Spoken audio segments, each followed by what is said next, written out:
Well, hello, Lisa Martin. Hello, Carrie. And so we went on a mission trip about a little over a month ago, didn't we? Yes, we did.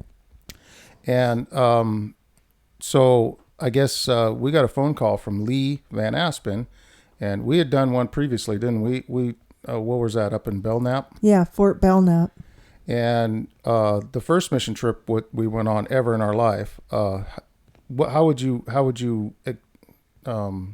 explain that? How would you rate that mission trip?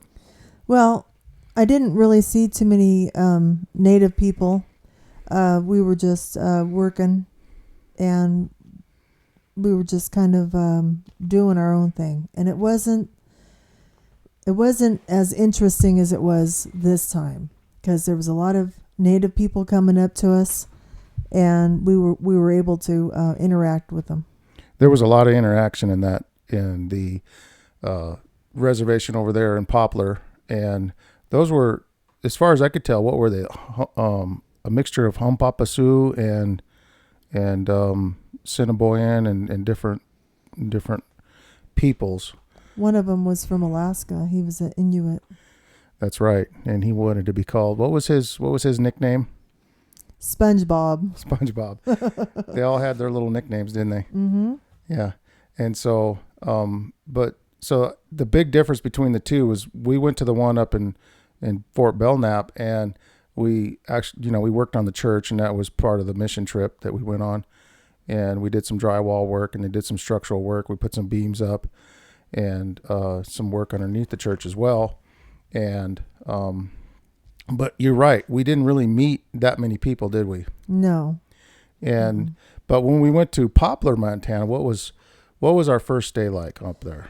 Well, when we pulled up, uh, there was a whole bunch walking by, a whole bunch of native people walking by, and I looked just like them. I had a felt hat and old clothes, and Lee was just pulling up in his semi and his tractor, and they asked if they can help us, and we said sure, and then we just started loading up uh, a trailer, and of course they wanted money, and we knew they did, but we kept saying, well, you're helping us,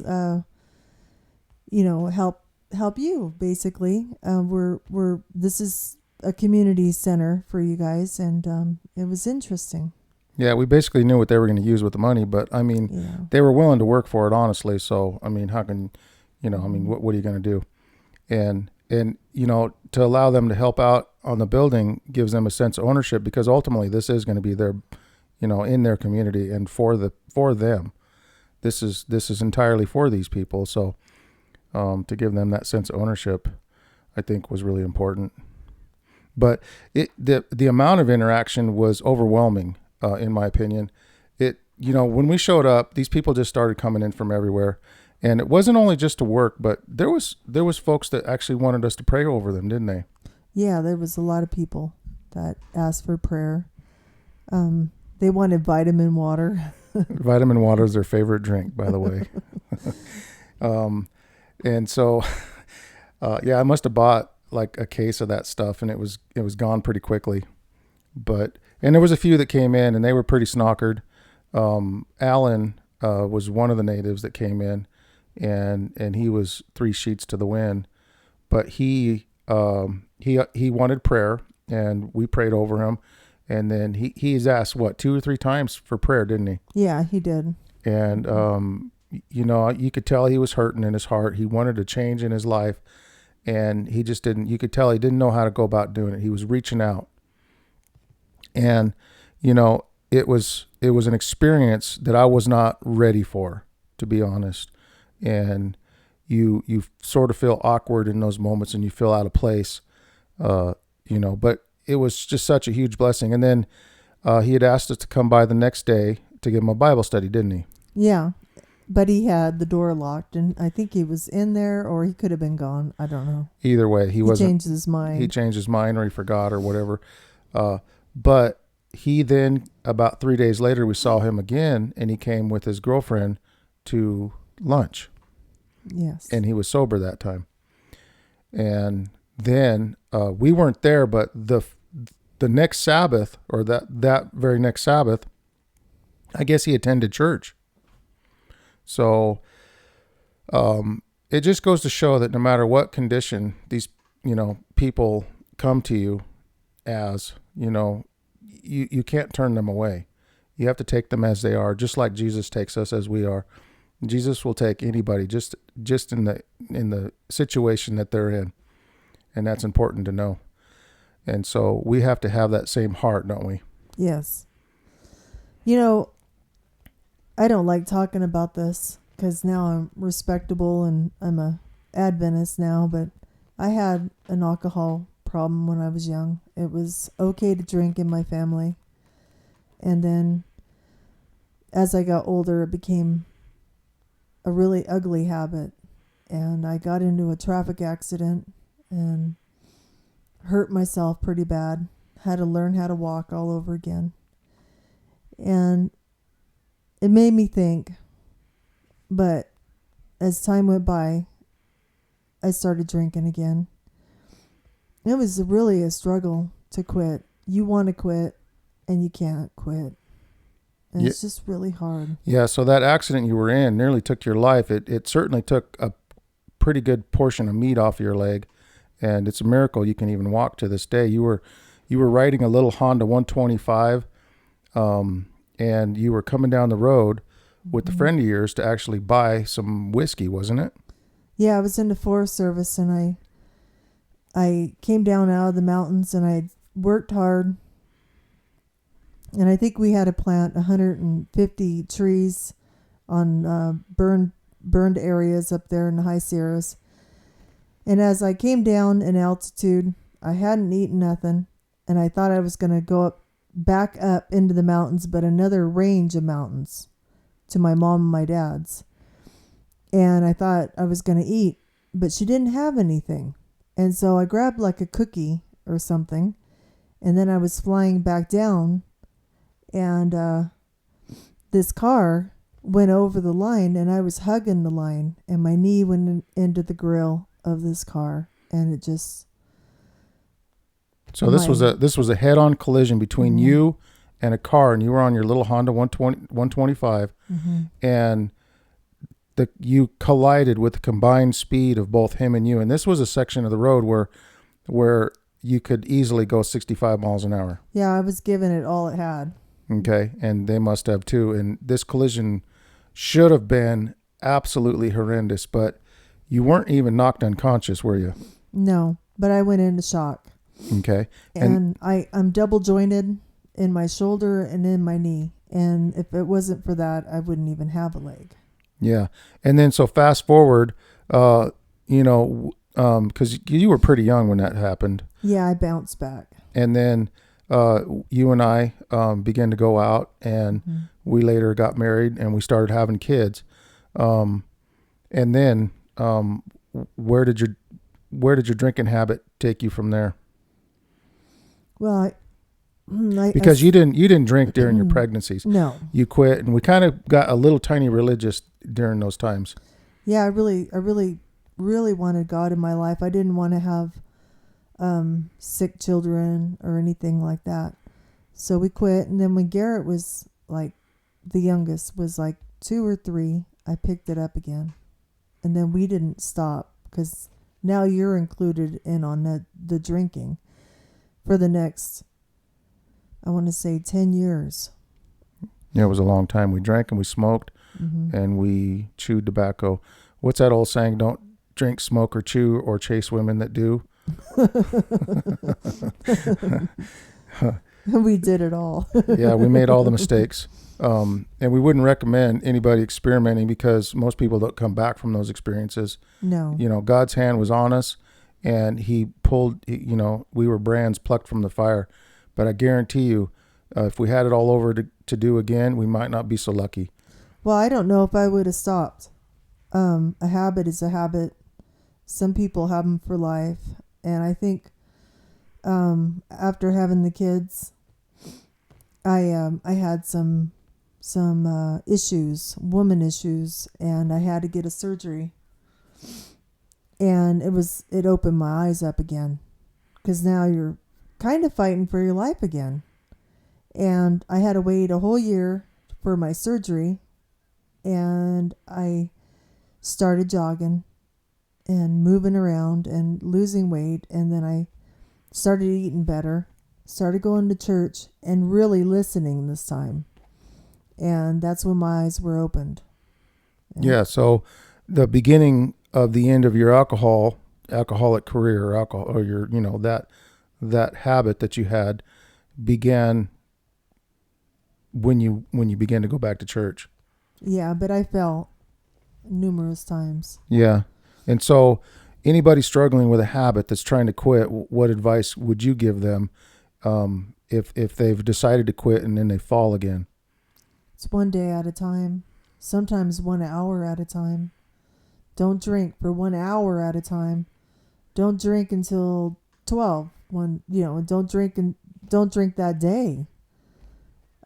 It's hard. Sometimes the battle is minute by minute. Yeah, it is. And or I'd hold fast to some of the Bible's verses, and one of them was the Lord will strengthen you, and help you through this trial. Now, you had kind of a miracle at one point in your life. You were at the lake. You kept opening the Bible thinking it was like a novel, and you would just start from page 1 and read through. This was in the beginning of wanting to stop. So I kept reading Genesis, and I would get 3 or 4 chapters. Sand would blow, or the kids would start crying and want to go home. And then one day I was looking out at the kids in the lake. Well, you were praying that God would reveal this, the Bible to you. Yeah, that's right. And then I just seen it all in vision right before my eyes, the very beginning of creation. And it was like a movie, but better than the movie. And it happened. I had a vision, and I couldn't wait to get back to our house. It was about a mile away. And I called Ivor Myers, and he said that he had the same thing. He was having his own set of problems, and they ended up naming their little baby girl Genesis, like a new beginning. He had the same vision, so we collaborated with each other on this issue. So it was kind of neat. So that gave you affirmation. It gave me affirmation. It gave that was a really interesting time in our lives, because so many changes were taking place, and we were heavy meat eaters at the time. You were raised to hunt with brothers that hunted and fished, and your dad would always bring home. He would kill a bear, or he'd kill a deer, and this was just how you guys lived. And so, tell me a little bit about the diet change that took place. So when I found out I had that issue, I went on this crash diet. First of all, I pulled my kids out of school, and then I tried to do everything all at once. Quit the smoking, quit chewing, quit the drinking, and then have my kids there to homeschool them. And it was quite a bit, and I would be crumpled and crying, and my body was just going through agony. But I made it through with his promises in the Bible. I would just find promises, and it was hard. But the meat and everything went, and the kids actually, that was some of their fondest memories. And also, I started jogging, and I lost about 124 pounds in 1 year before my surgery. And when I went in, they said my body was healing itself. Yes. I should have just kept it up. So you had a full hysterectomy ultimately. And they said after they had opened you up and began to work on you, they were pretty surprised that your body began to heal itself, but they went ahead and gave you the hysterectomy anyways. Yeah. They're there. They may as well, I don't know. But you did sort of regret them taking your ovaries, because you've had hormone issues ever since. Right. But that's another story. So, but you can really relate to these native people in that way, can't you? I can. The weight gain, the alcohol, the alcoholism, the smoking, the chewing. We weren't really into drugs, but No, it I wasn't mean, drugs. unless you consider alcohol a drug, and It causes more deaths. yeah, and you would think if we drank for 10 years, we were just having a heck of a good time, right? Right. What was that like? It was like buying a bad time. It's like paying for a terrible time. And one wonders why you would keep doing it, and I was right there with you. I don't think I have the alcoholic gene, but if I wanted, I was sort of like Adam. If I wanted to be with my wife, I had to eat the apple. That's the way I felt anyways. And so we were so much in love, and still are very much in love. And so, everything that we did together. But yeah, that wasn't that fun. And So about the meat eating, Carrie. yes, Lisa. So as I am over here struggling and suffering, no more Cheetos and Doritos and meat or anything else, Carrie would come back after a $6 Whopper, and I could smell the French fries. It has that smell to it. I would get so mad at him. Yeah, my lips were greasy with what were they, $6 burgers at Burger King? Yeah. Was that what it was? Yeah. Or no, Carl's Jr. That was it. Yeah. Oh man, The Impossible. an Impossible Whopper. No, the Impossible Whopper is what they sell now. Oh. Yeah, no, it was the $6 hamburger. Mm-hmm. Yeah, I would eat those sometimes two times a day, and I was not in good health at all. So when Lisa brought this health message into the house, I was a little disgruntled at first, but she stuck with it, and she eventually convinced me it was the way to go. And so when we started eating vegetarian, well, no, you kind of went full vegan right from the gate, didn't you? I did, yeah. And so there was like no eggs, no milk, no cheese, no nothing. But it was 2 weeks of hell, and then I started feeling really, really good. And all those toxins, after they left my body, I was just full of energy, and I couldn't stop moving. I've seen a huge change in my kids. I had hypertension throughout the house with the kids. They were just running and screaming, and I had problems before I brought them out of school, took them out of school. I think there was too many parties in the school, too many birthday parties and too many holidays and too much candies and cookies and cakes and just too many treats and stuff like that. When I took the kids out of school, they actually started listening to me. And Levi, because I was trying to get out and about, we'd go outside and we'd plant some plants, or we'd look around at the birds, and there was these little blue-bellied lizards that the kids actually trained. I don't know how you train a lizard, but they did. And but they calmed down, and they were able to think instead of their eyes rolled back and running around crazy. Yeah, their temperament changed 100%. Everything. Yeah, so when you see these problems of these Native Americans, not only do you relate to them, but you've lived that same lifestyle, that self-destruction, and if alcohol, wouldn't it be nice if alcohol was never even discovered? Oh, yeah.